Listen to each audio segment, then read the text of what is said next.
Bine v-am găsit, bine v-am regăsit, dragilor din Zodia RAC, oriunde v-ați afla. Suntem din nou împreună la, sper să nu fie ultima, dar cel puțin perioada pentru care eu voi face această lectură este perioada care cuprinde trecerea dintre ani. Mai precis, perioada de pe 29 decembrie 2025 până pe 4 ianuarie 2026. Așa că, dragilor, toți cei care aveți soarele, luna, Venus, ascendentul în Zodia RAC, această lectură este de asemenea și pentru voi. Nu uitați, este totuși o lectură general colectivă, așa că vă rog să luați decât ceea ce rezonează cu voi, iar restul lăsați-le să zboare în univers, pentru că sigur sunt pentru alte energii care într-o mai mare sau mai mică măsură au o legătură cu Zodia RAC. Înainte de a începe lectura propriu-zisă, m-am gândit, așa, pe scurt, să vă spun mici, sau mai bine zis, mici informații, da? Din punct de vedere astrologic, cum veți încheia anul 2025. Și se pare că sunteți mult mai introspectivi, mult mai atenți la familie. Este o perioadă tare bună pentru a reflecta la voi, poate la cei dragi vouă. Totuși aveți un soi de stabilitate, un soi de sprijin, poate din partea celor apropiați, mai ales aș spune pe planul ăsta al carierei. Veți avea momente liniștite, armonioase, da? Cumva relațiile familiale cunosc așa un pic de apropiere, iar odihna și echilibrul emoțional pentru voi vor fi esențiale. Acum, cum intrați în 2026? Pentru voi ianuarie este o lună destul de calmă și vă favorizează, spune, din punct de vedere al stabilității. Este o lună în care vă veți focaliza mai mult pe familie, pe casă și chiar și februarie, aș spune că este o lună în care puteți primi un sprijin din partea celor apropiați și asta vă ajută așa să fiți mult mai stabili din punct de vedere emoțional. Acum, martie, nu știu, e o lună așa și așa, da? Destul de moderată. Puteți avea parte de anumite oferte, de anumite șanse, dar nu vă grăbiți, da? Priviți-le cu atenție, cântăriți-le bine înainte de a lua o decizie. De asemenea, martie vine cu o reevaluare a relațiilor, a priorităților voastre și aș zice că există așa un soi de echilibru între,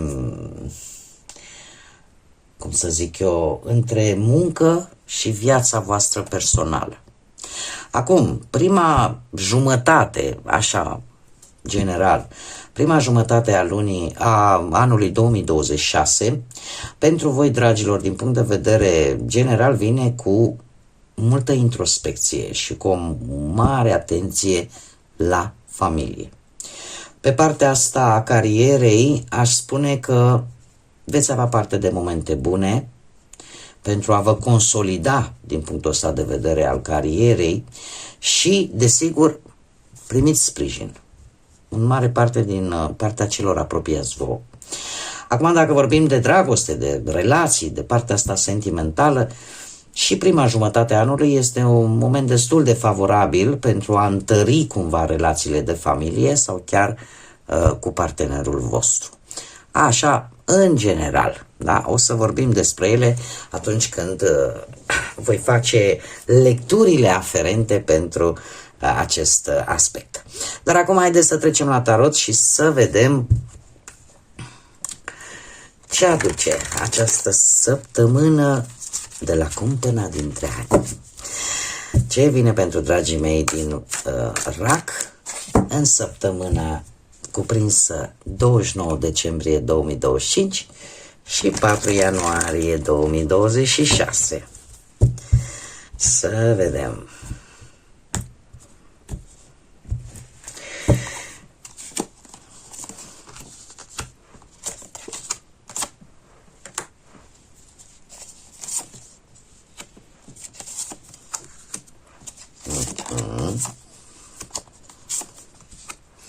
Bun.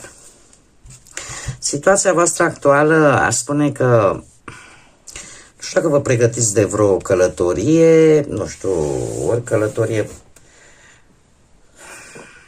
către alte țări, forțați cumva de împrejurări, sau pur și simplu sunteți așa într-o fază în care vreți să scăpați de ceva anume, ceva care v-a cam dat așa un pic lumea peste cap, aș spune. Cumva aveți nevoie de o schimbare și sunteți conștienți că această schimbare cere timp, cere acomodare, dar se pare că gândiți destul de rațional și sunteți conștienți că trebuie schimbat ceva, că trebuie să căutați ceva mai bun. Alții dintre voi, posibil să fiți un pic triști în acest moment, pentru că poate v-ați separat de cineva sau de ceva și lucrul ăsta va duce așa oarece tristețe. Ce provocări ați avut, dragilor, de-a lungul lui 2025? Cred că provocarea voastră cea mai mare ori a fost vreun adolescent, poate chiar copilul vostru, cineva poate care are legături cu zodiile de pământ, Taur, Fecioară sau Capricorn și care, nu știu, poate că a vrut să studieze și a fost nevoie de bănuți sau poate că pentru studii, da, și asta a fost o provocare pentru voi, da? Știm bine și eu mă aflu în situația asta în care efectiv copilul vrea, învață, ia toate examenele și te trezești că ai vrea să-l dai undeva și îți lipsesc finanțele. Așa că poate să fie acest lucru, să fi fost asta una din provocările voastre sau poate că unii dintre voi aveți vreun ascendent în zodii de pământ, Taur, Fecioară sau Capricorn și chiar dacă nu, dar cu predilecție pentru cei care poate aveți acest ascendent, aș spune că de-a lungul lui 2025 ați fost nevoiți mereu să obțineți informații. Poate a fost nevoie chiar voi să studiați, să faceți vreun curs pentru ca la final să reușiți în ceea ce voi v-ați propus. Poate că în anul 2025 ați experimentat un început nou, profesional, nu? Poate o nouă carieră. Poate ați avut de îndeplinit mai multe cerințe la locul de muncă. Poate că ați început să cunoașteți valoarea banului și să fiți un pic mai isteți atunci când negociați poate un salariu sau când cereți în general ceea ce vouă vi se cuvine din punctul ăsta de vedere material. Poate ați învățat să aveți răbdare, da? Pentru că într-un fel sau altul cumva recompensele vor veni. Poate unii dintre voi și-au dat seama că 2025 n-a fost un an tare bun să renunțați la un anumit job. Poate că pe plan sentimental ați avut o perioadă în care relația voastră cumva a intrat așa într-un soi de monotonie, chiar dacă exista iubire, și a trebuit să dați un nou impuls relației voastre. Alții, poate că ați cunoscut pe cineva de-a lungul lui 2025, poate mai tânăr ca voi, dar cu bănuți, și poate nici acum nu știți dacă este cu adevărat implicat emoțional, da, vis-a-vis de voi. Așa că ați avut destul de multe provocări. Ce ați învățat? Aici e important. Ce ați învățat? Un 2 de spade. Cred că ați învățat că atunci când trebuie să faci anumite alegeri destul de dificile și asta te și responsabilizează, în loc să le ignori, în loc să te gândești doar la consecințe, ai învățat că trebuie să te informezi în primul și în primul rând, să gândești logic, să gândești rațional și în momentul în care poate aștepți un anumit răspuns, să nu te blochezi. Pentru că dacă tu ai făcut totul corect, nu are cum să nu ai un răspuns pozitiv. Da? Să nu te mai blochezi pur și simplu. De asemenea, poate ați învățat să fiți mai echilibrați, mai prudenți în ceea ce privește cheltuitul banilor și mai ales că poate unii dintre voi cheltuiala se baza mai mult pe emoție. Uite ce frumoasă e rochița asta, sau da, cum să nu-l ajut eu pe Cutărică Cutărescu? Da, adică cumva influențat de propriile tale emoții, poate nu țineai de bănuți și ai învățat totuși că trebuie să fii și prudent și poate să nu cheltui impulsionat de anumite emoții. De asemenea, poate ați învățat că într-o pereche trebuie să existe un echilibru și iar cei singuri poate au învățat că înainte de a începe o altă relație cu cineva, trebuie să-și rezolve singurei propriile lor probleme interne. Da? Asta pentru a putea avea pe viitor o relație de lungă durată. Da? Să nu înceapă o relație când deja există ceva acolo care încă nu e vindecat. Ce ar trebui să lăsați voi în urmă? Foarte interesant aici. Ar trebui să lăsați în urmă, este un patru de bâte. Patru de bâte care, paradoxal, vorbește de... Este o carte pozitivă, dar totuși ceva de aici voi trebuie să lăsați în urmă. Cred că orică ați avut voi vreun eveniment în familie sau cu prietenii sau vreo vacanță care v-a marcat, și care acest eveniment a trebuit să-l lăsați de domeniul trecutului. E aici ceva care în teorie trebuia să fie ceva pozitiv, dar totuși ceva n-a ieșit bine. Ceva v-a marcat pe voi, iar acest lucru trebuie lăsat cumva în urmă. Ce vine în noul an 2026? Un 2 de bâte. Dragilor, 2026 pentru voi poate veni ori cu o situație familiară care pe voi să vă pună un pic așa în dilemă, sau, desigur, poate să fie vorba de o relație. De o relație cumva în care sunt și alte persoane involucrate și nu o să fie foarte ușor să iei o decizie. De ce? Pentru că asta cumva te va obliga să ieși din zona ta de confort și pentru a găsi soluții, pentru a vedea exact cum trebuie procedat. De asemenea, 2026 poate să vină cu călătorii pentru a obține, nu știu, poate o specializare sau un job care să-ți corespundă, mai bine zis, cu ceea ce îți place ție să faci sau ceea ce poți tu să faci. Putem vorbi chiar și de începutul unui job de acasă, prin intermediul internetului. Poate să fie și acest lucru. De asemenea, ce ar mai putea veni în 2026? Veți fi mult mai echilibrați referitor la bănuți. Da? Vis-a-vis de ce intră și ce iese. De asemenea, dacă vorbim de partea asta sentimentală, cumva veți avea acea înțelepciune și veți ști exact ce să faceți pentru a vă îmbunătăți relația voastră cu perechea voastră. Iar cei singurei, e posibil ca o persoană foarte aproape de tine să fie ceea ce tu cauți. Dar pentru a aprofunda o eventuală relație cu această persoană, trebuie să ieși din carapacea ta de acolo și să prinzi curaj.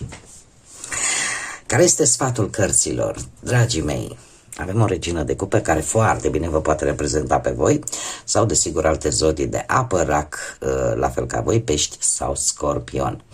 Ei, sfatul cărților vine cu această regină de cupe care îmi spune că intuiția trebuie folosită, empatia trebuie să rămână la locul ei. Se pare că anul 2026 veți fi foarte conectați, vă veți conecta mai mult cu ceilalți. Veți avea această atracție magnetică și totuși sfatul cărților spune în felul următor: nu uita de propriile tale necesități și învață să pui limite dacă este necesar. Acelor persoane, acelor situații care posibil să te rănească sau pur și simplu ție să nu-ți facă bine. Da? Este un an în care ar trebui să analizezi mult mai bine, să gândești, să trăiești.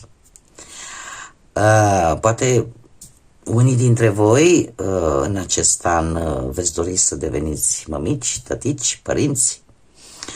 Da? Dar în general așa, pentru a avea reușită în proiecte, e posibil să apară și o persoană nouă care să aibă sau nu legătură cu aceste zodii de apă, rac, la fel ca voi, pești sau scorpion. Cum de asemenea aș mai spune că ai capacitatea de a găsi soluții și de a îmbunătăți cumva partea asta materială. Dar, de asemenea, cred că un lucru important este relația cu o anumită persoană. Relația cu o anumită persoană. Dacă vorbim de partea asta sentimentală, aș spune că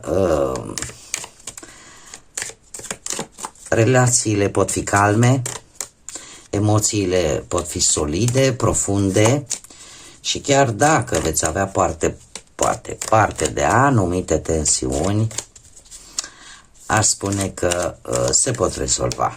Da? Se pot rezolva fără probleme. Intuitiv, empatic, dar se pot rezolva. De asemenea, cei care sunteți singurei, aș spune că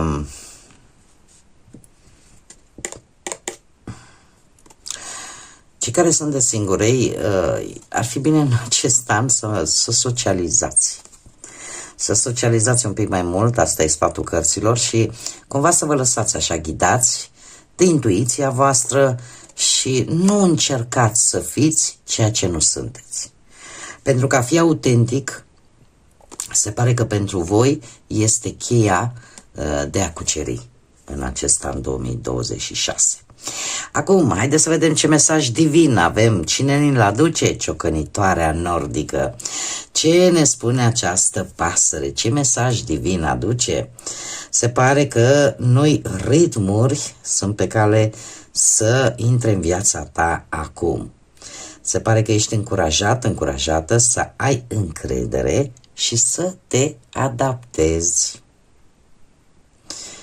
E posibil ca anumite lucruri să se accelereze, anumite situații să se accelereze, așa că încearcă să ții pasul cu aceste evenimente, cu aceste situații, să ai încredere și nu să te adaptezi, da? Să mergi în ritmul lor, în așa fel încât să-ți fie bine, să ai parte și de beneficii. Hai să vedem și un mesaj inspirațional, botanic. Ce mesaj am pentru voi? Floarea de nu mă uita. Amintiri eterne. Cele mai bune gânduri în viață sunt persoanele pe care le-ai iubit, locurile pe care le-ai văzut și amintirile pe care le-ai făcut de-a lungul călătoriei. Este o inspirație scrisă de un necunoscut, dar într-adevăr este foarte profundă. Este chiar foarte profundă. Și eu zice că este așa, pe gustul vostru. Da? Deci, cele mai bune lucruri în viață sunt oamenii pe care i-ai iubit, locurile pe care le-ai văzut și amintirile pe care ți le-ai făcut de-a lungul călătoriei. Ce frumos! Bun, dragilor, cam atât am avut pentru voi în această săptămână la Cumpăna dintre ani. Eu vă doresc să treceți dintr-un an în altul liniștiți, cu o liniște sufletească, să fiți alături de cei dragi vouă, să aveți ce să puneți pe masă, să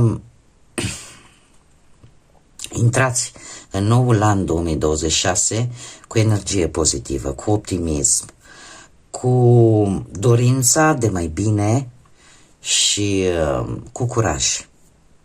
Cu curaj, cu credință în primul rând. Știți cum e? Era o vorbă, dacă nu ai credință, n-ai putință. Așa că din partea mea tot binele din lume, un la mulți ani sincer și din tot sufletul pentru voi toți, pentru anul 2026 și desigur, eu din toată inima vă spun că anul 2026 și în acest an, ca de fiecare dată, să fiți iubiți, dragii mei.